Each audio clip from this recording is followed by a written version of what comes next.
están? Bienvenidos a una nueva entrevista del Grupo México en el Mundo en la revista Este País Digital. Están con nosotros Julieta García, la directora de la revista digital Este Hola. País.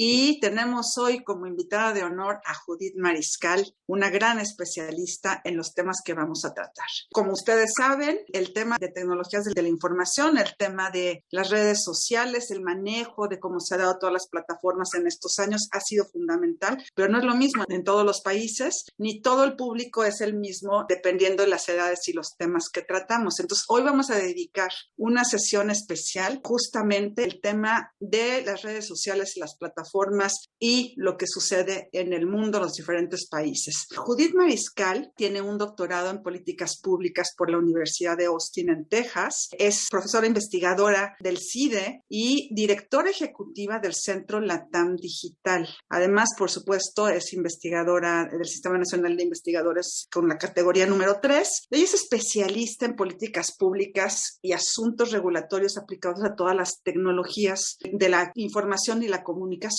los famosos TICs, fundadora del Consejo Directivo de la Conferencia Anual de Communication Policy Research Conference, pero además es editora, entre otras muchas cosas que no les puedo platicar aquí, de la revista Economía y Sociedad Digital. Tiene una gran experiencia en todo el manejo de tecnologías de la información, lo que sería el diálogo regional sobre la sociedad de la información. Y qué mejor que tú, Judith, para estar el día de hoy con nosotros. Nosotros sabemos que este 4 de octubre pasado, un lunes 4 de octubre, 2/3 partes de la sociedad mundial, de la población mundial, se quedó incomunicada. Pero también sabemos que en todos estos años las plataformas que se han utilizado digitales han crecido exponencialmente. Entonces, a mí me gustaría, Judith, además de darte la bienvenida, que empezáramos platicando un poco. A ver, este crecimiento de las redes, del uso de las redes sociales, ha sido enormemente grande en estos últimos años. Realmente ha sido un crecimiento exponencial, Judith. Yo quisiera que nos explicaras un poco al auditorio por qué crees que ha crecido tanto y hacia dónde va este crecimiento. ¿Va a haber algún límite? ¿No va a haber algún límite? ¿Ya llegó para quedarse? Así como cuando se descubrió el teléfono, cambió la realidad de muchísimas personas. El manejo de las redes sociales está implicando cambios de muchas naturalezas. ¿Por qué este crecimiento de las redes sociales y hacia dónde va? Primero, gracias por la invitación a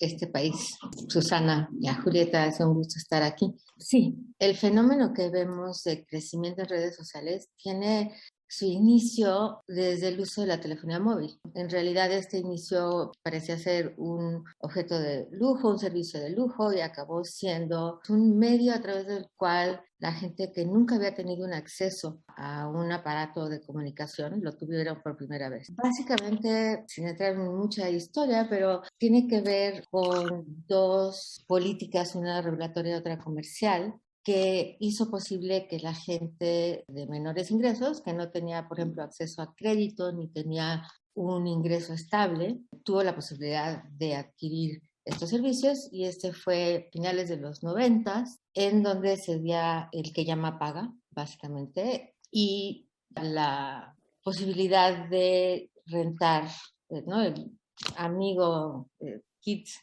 que entonces no tenías que tener un contrato, sino que podías usarlo en determinados momentos. Esto hizo posible que entonces la gente adquiriera servicios de telefonía móvil. También empezaron a bajar los precios de los aparatos, los equipos, y entonces vimos este fenómeno mundial de principios de 2000, básicamente, que es el prepago y el que llama paga. Así, si ves las gráficas, hay un crecimiento exponencial. Y hoy, la mayor parte del mundo, aún los sectores de menores ingresos, tienen este acceso. A partir de ahí, primero ves cómo se convirtió en un servicio muy importante para gente de muy pocos ingresos, porque era una forma de, ante una emergencia, poder comunicarse.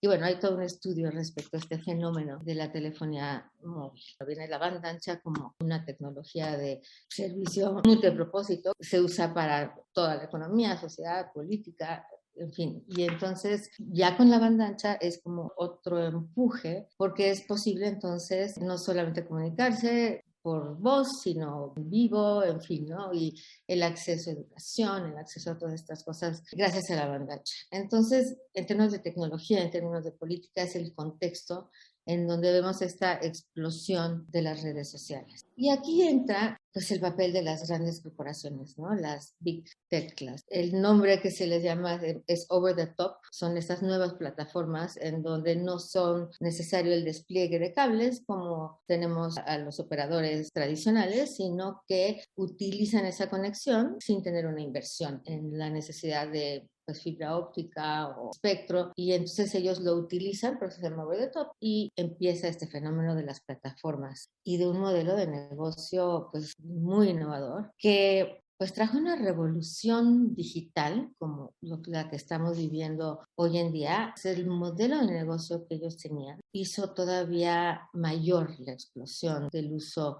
de estos servicios y de redes sociales, ¿no? Dentro de esto empieza a darse este fenómeno de redes sociales, Facebook en particular, que es como el caso emblemático de esto. Sus políticas, estrategias comerciales, fue lo que se llama zero rating, que es que no pagas por entrar. A diferencia de los servicios de telefonía, entras gratis, ¿no? Hubo mucha controversia en torno a esto. Fue realmente a través de Facebook que la gente que no había entrado a redes sociales empezó a entrar porque era gratis. Todos sabemos el modelo de negocio de Facebook y de otras plataformas es vender publicidad. Entonces no dependían del pago de los usuarios.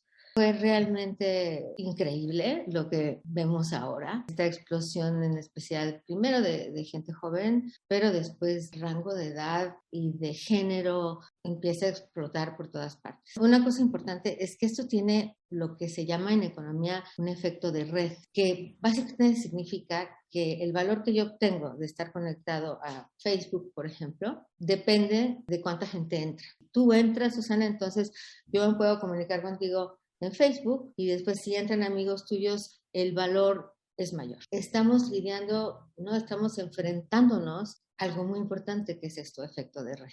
Más la posibilidad de entrar gratis, entonces hace que esto se genere lo que estamos viendo hoy en día. A eso le podemos sumar ya particularidades de estrategias de Facebook. Y yo creo que la más importante ha sido y la muy controversial, like. Facebook mismo ha dicho que han hecho experimentos para tratar qué pasa si quitan este feature, ¿no? De like. Pues la gente dejaba de usarlo, o sea, su modelo de negocio se iba cayendo. Pues esto es muy importante porque llegaron a hacer estos experimentos porque los efectos negativos de la ley, pues la tecnología no es neutral y tiene ha traído en el mundo muchísimos beneficios. De nuevo, para la gente aún de menores ingresos, sabemos que gastan hasta 12% de su ingreso en acceder a esto. 12% de su ingreso. Bueno, hasta 15% en algunos lados. Y bueno, ahí podemos tener pláticas sobre fenómenos que no creemos, lugares como en África, donde no hay electricidad, y sin embargo tienen un teléfono. Entonces, como anecdotarios, en diferentes pueblos empezó a usar el camión que daba vueltas, ¿no? en el pueblo, cobra porque te carga el teléfono, porque en tu casa no tienes teléfono. Es una percepción además real en términos de, en fin, ¿no? O sea, pescadores que cortan los intermediarios y ya pueden hablar y saber a cuánto está el precio del pescado. Directamente, claro. O en una emergencia en un río le muerde una serpiente, ya es cuestión de sobrevivencia. Según el Institute for Alliance, o Internet Alliance y Affordability, han llegado a medir es que estos servicios, pagar por estos servicios no debe de ser mayor del 2% de su ingreso. Sin embargo, en México, en América Latina, no ocurre. O sea, los precios, los planes de banda ancha más baratos están por arriba de ese 2%.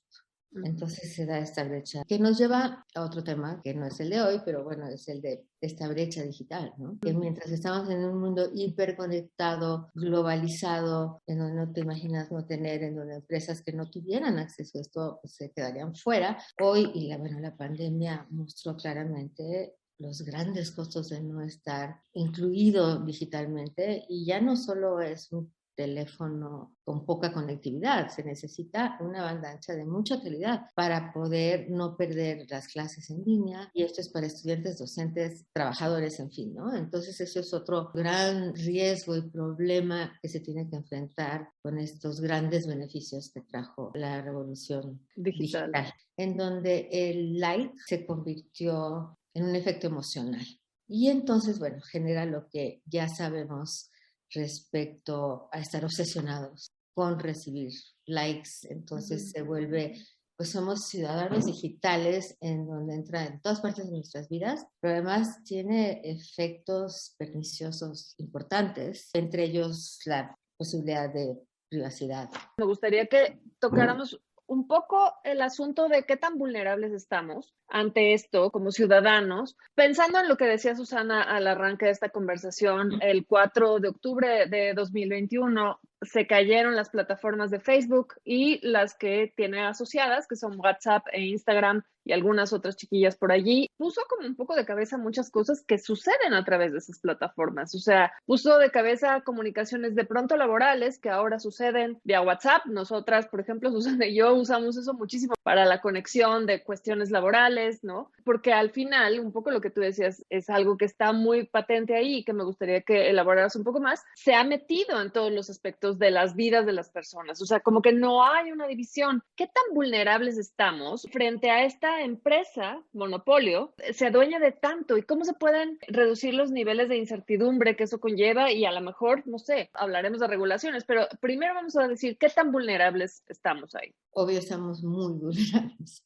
Estamos muy vulnerables porque era primero una incapacidad de comunicación y de llevar a cabo tus actividades, no solamente de comunicación o de recreación, sino de educación, de trabajo, de vida social en el sentido cotidiano, ¿no? De poder saber a qué horas va a pasar el camión, en fin, o sea, todas las cosas que son elementos súper importantes. Yo creo que pues es el tip del iceberg, en donde simplemente hizo muy visible qué tan vulnerables estamos, qué tan dependientes estamos de WhatsApp en especial. Y entonces era, bueno, pues vamos a recorrer a otros medios, ¿no? O sea, vamos a correo electrónico. Eso sí lo vamos a hablarnos por teléfono. Vamos a hablarnos, sí, exacto, ¿no? Y también el problema de que, bueno, yo ya quité el fijo mío hace mucho tiempo, pero bueno, eso es lo que va a pasar cuando se vaya la luz después de esta reforma, pero eso es otro tema.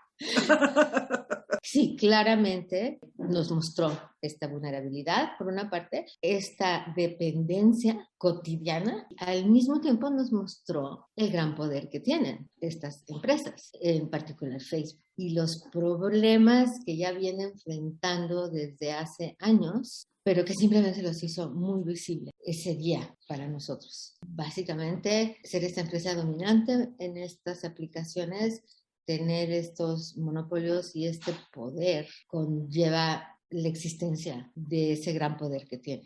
Los grandes riesgos en torno a eso, y lo hizo visible para nosotros como ciudadanos y lo hizo, me parece, pues aún más visible para los gobiernos, ¿no? Porque también como ciudadanos cuestionamos qué están haciendo los gobiernos, cómo van a regular a estos monstruos. Y entonces empiezan a regresar al tema, pues políticas, debates que llevan ya muchos años en tratar de disciplinar, en tratar de disminuir este poder y por otra parte estamos también nosotros, ¿no? El estarnos utilizando estos medios y el mismo poder que le damos a estas empresas. Ahí sí es clarísimo que realmente no es nada más una cuestión personal, sino también laboral, Judith, porque hasta muchas de las políticas públicas el día de hoy se están haciendo a través de WhatsApp, porque se están mandando mensajes, a veces ya no hay reuniones, no hay juntas y es más fácil hacerlo por las plataformas digitales. En 2021, en todo el año, pero también en 2020 con la pandemia, se hace muy claro que la hegemonía digital de Estados Unidos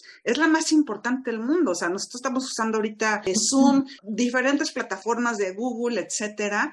Realmente han demostrado una vez más la hegemonía de Estados Unidos, el que va adelante de básicamente todos los demás. Por supuesto que Europa tiene algunas plataformas, pero a mí me gustaría que nos platicaras un poco la diferencia en términos de hegemonía entre Estados Unidos y China, porque China también ha desarrollado tecnologías de la información muy importantes. No está nada más el TikTok, está el WhatsApp, en fin, hay multiplicidad de plataformas también allá. ¿Cómo ves esta carrera? Así como hablábamos de los años 50 al finales del siglo pasado, de la carrera armamentista entre Estados Unidos y la Unión Soviética, pues ahorita hay una carrera tecnológica digital entre Estados Unidos y China y diferentes países también. ¿Cómo ves? O sea, ¿Estados Unidos va a seguir todavía a la cabeza por muchos años más o puede realmente tomar muchos mercados y públicos amplios el caso de China? Pues en el caso de China han desarrollado tecnologías propias, sí, el WeChat, Weibo, Youku, y han reemplazado el uso de las plataformas de Estados Unidos. Han sido exitosas,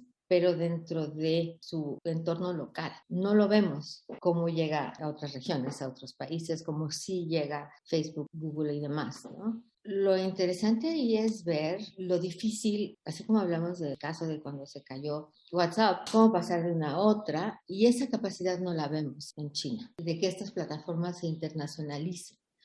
Lo que sí vemos, y que es un fenómeno muy interesante, creo yo, por ahí podemos ver, por lo menos en el futuro inmediato, la posibilidad de los intentos de disciplinar a las plataformas americanas. Europa, por ejemplo, es uno de los casos emblemáticos en donde está disciplinando a estas plataformas.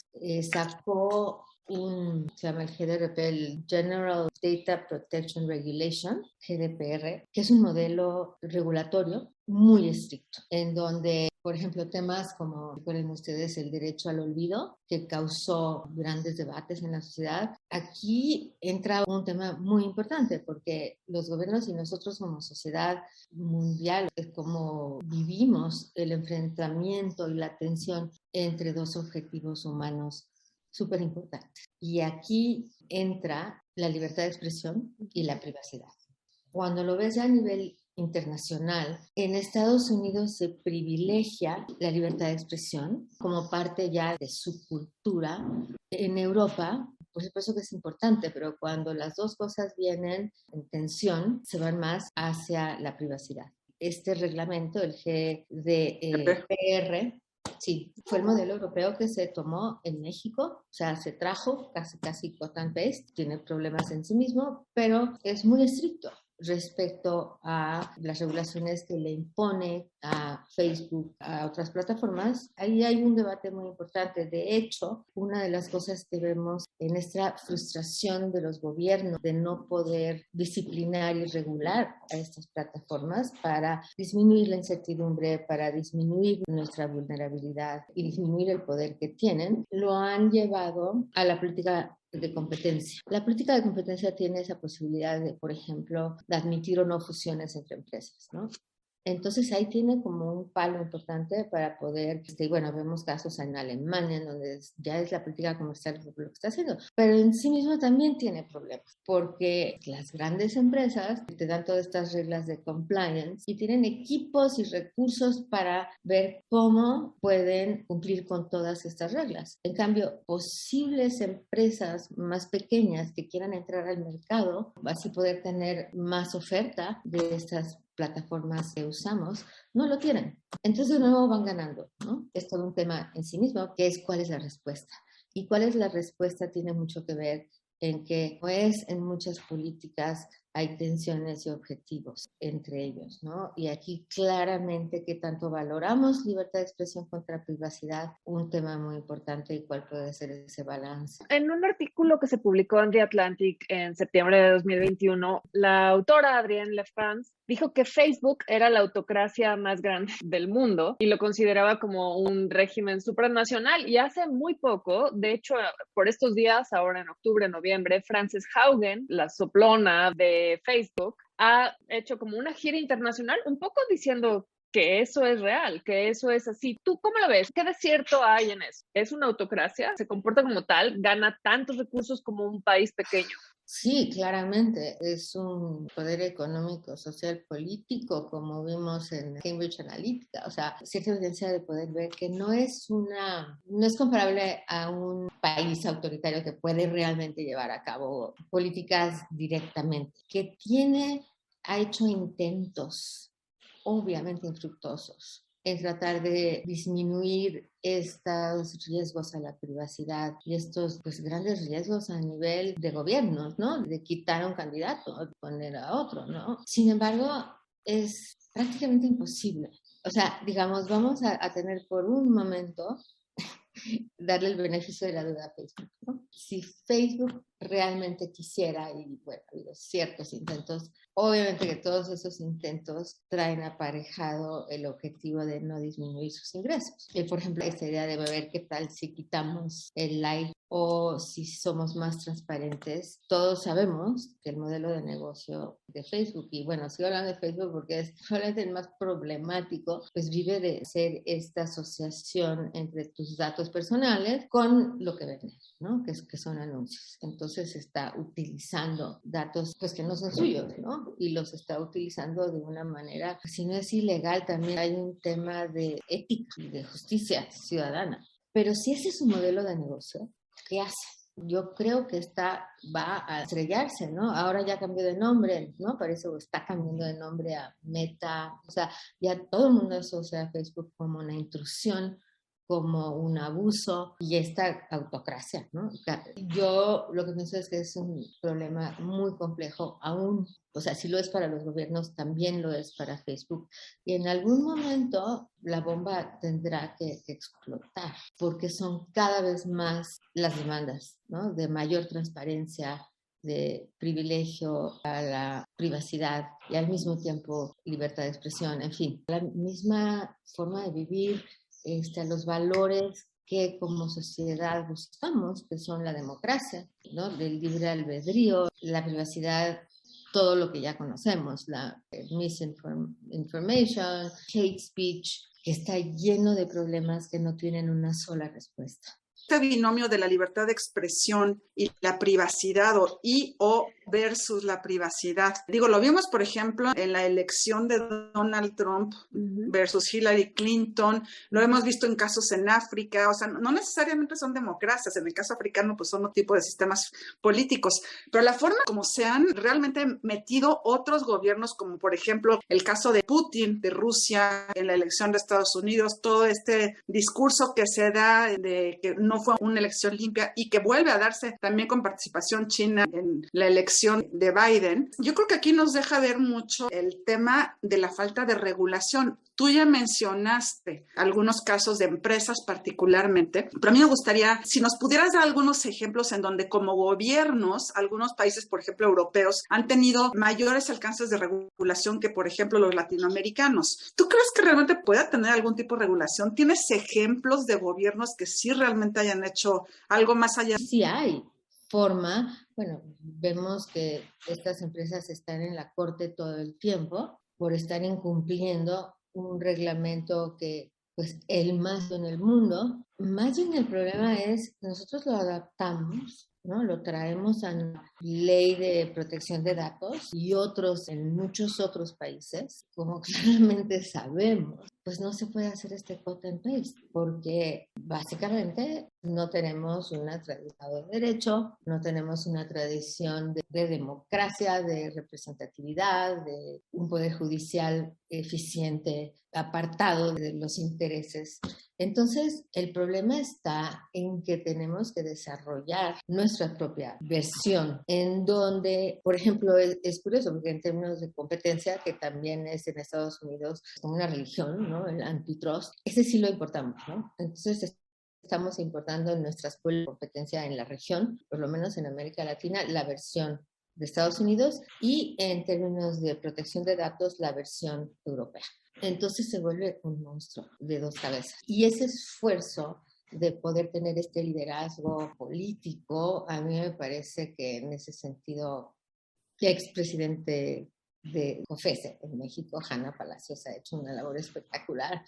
Ha sido muy valiente en enfrentar a estas grandes empresas, pero obviamente confinada a pues, un contexto menor Estado de Derecho en general. Entonces, más bien, yo creo es cómo adaptarlo y cómo pensar no solamente en leyes, pero cómo se puede dar esta implementación y lograr que realmente, es curioso, porque algo importante que debemos notar es como leemos el Atlantic Monthly o el New York Times, todos los casos que surgen, pues no ya de los costos del modelo de negocios en donde se juega y se recolecta, y no solo Facebook, Apple ahorita con la pandemia, la cantidad de datos que tienen después de la pandemia es increíble, es cada vez más y más datos personales, pero siempre hablamos de casos como el de Estados Unidos, como el de Trump, que después hay todo un debate en torno, hubo autorregulación. Twitter sacó a Trump. A muchos nos dio mucho gusto que lo hiciera, pero la pregunta es, ¿ellos van a tenerlo? ¿Quién decide, no?